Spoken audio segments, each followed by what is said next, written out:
What we want, blank, more funds for the people. Is it A, is, B, are, C, was, or D, were? Ano po sagot natin? Number 2.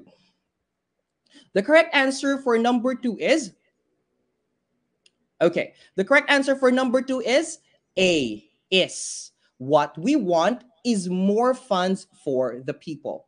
Bakit, sir? Bakit is? Kasi po, ito pong line na what we want, okay, pag sinabi po natin what we want, that is an example of a clausal subject.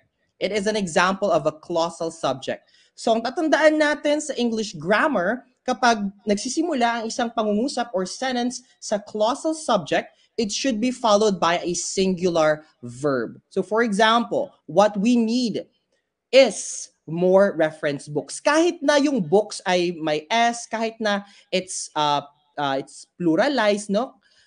What matters the most is we have to look for the subject. Titingnan natin si subject lagi. Kapag clausal subject, these are always singular, even if the nouns referred to are plural. Ayan. The correct phrasing is what we want is more funds. In the sentence, what we want functions as a singular noun clause, so the verb should be singular. That's right, Sir Popoy. Ayan, nakakatuwa naman, no? Nag-ratio din tayo.